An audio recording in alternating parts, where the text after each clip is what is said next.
In the previous video, we basically said that prophecy is a mixed bag. On the one hand, it's not one genre. Prophecy can be a combination of historical narrative and poetry. So that's new and different from the other genres we've looked at.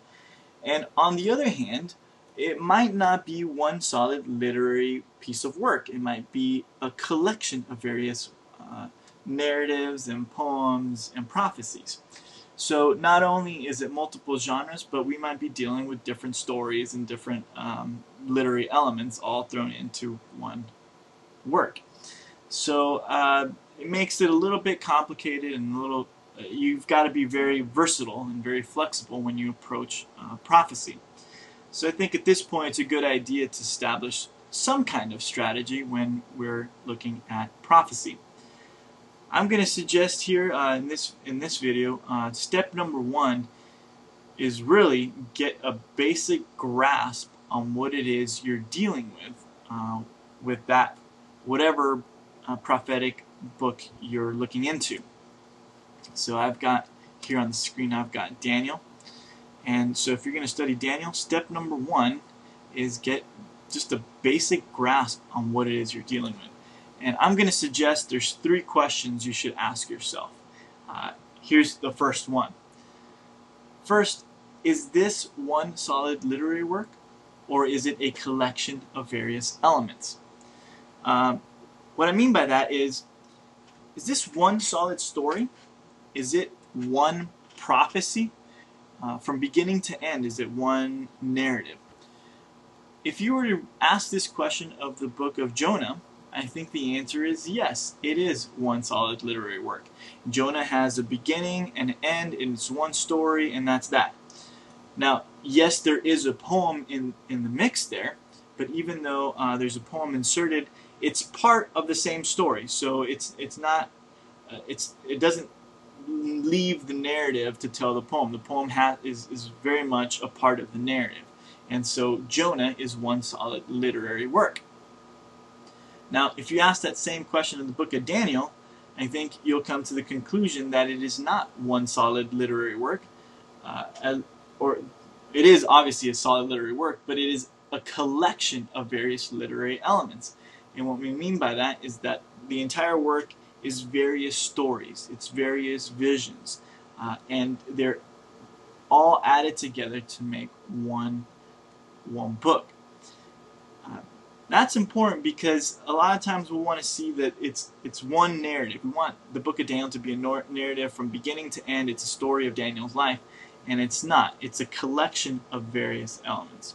So that's the first question we ask ourselves. Is this one solid literary work, or is it a collection of various literary elements? The next question you can ask yourself is, if it is a collection, if it's not one solid literary work, but if it's a collection of various literary elements, do the various literary elements share a historical context? And what you're asking there is, okay, let's suppose it's different stories and different visions. Are they dealing with the same general time period, or is it dealing with different issues or different time periods under different historical contexts? I think the answer for the book of Daniel here is that we are not dealing with a single time period. It's not one common historical context. In fact, Daniel goes from the 3rd year of the reign of Jehoiakim all the way into Medo-Persian rule. He goes from Jehoiakim to Babylonian rule to Medo-Persian rule. So he spans 3 different kingdoms, or 3 different rules. And so that's a pretty wide historical context there, and he's dealing with different issues in those different prophecies or different narratives. So that's the second question we ask ourselves. If it is a collection, do the various elements share historical context? I think as far as the book of Daniel goes, the answer is no. The third question you want to ask yourself is, okay, if it is a collection from different time periods and they don't share historical context, is there a theme or multiple themes present throughout the entire literary work? So We said that Daniel it's not one solid story from beginning to end, and we said it's not dealing with one time period, but that but now we ask ourselves, well, why did Daniel put these different stories together into one book? Is there a theme that maybe he saw present in all these stories that united them into one cohesive book?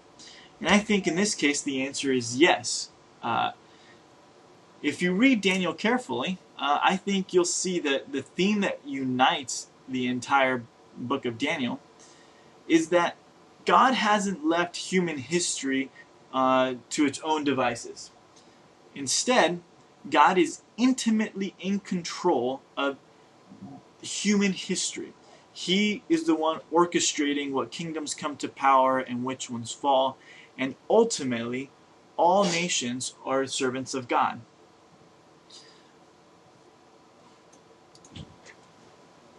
So that's the third question we ask ourselves. Is there a theme or multiple themes present throughout the entire literary work? Now, before I leave that thought, I want to add one more thing.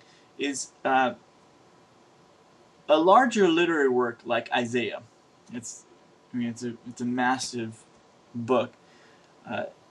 There might not be one theme present throughout the entire thing. You could decide for yourself if Isaiah has one solid theme throughout. But there could be different themes throughout the book. Some have suggested that you can break up Isaiah into different sections, and different sections of Isaiah are a collection of narratives and prophecies that deal with themes. And so that's one other thing to add to that. Is sometimes there's not a theme present throughout the whole work, but throughout sections of larger literary works. In any case, I think at this point, once you've decided if it's one solid literary work, once you've decided whether or not there's a common historical context throughout the entire work, and once you've decided whether or not there's a theme present throughout the whole work, then you're at a position now that you kind of know what you have your hands on. You know if it's one story, you know if it's multiple stories but there's a theme, or you know if there's multiple stories but basically the same shared historical context, or you know if it's just a random collection of random stuff, and you know that at that point you basically deal with each one on its own terms. I think for the most part you're going to always be looking for some kind of a common thread, whether it's a theme or a historical context. There usually is a reason why the authors put those together. But in any case, these are the questions you're asking yourselves, and that allow you to move on to the next step.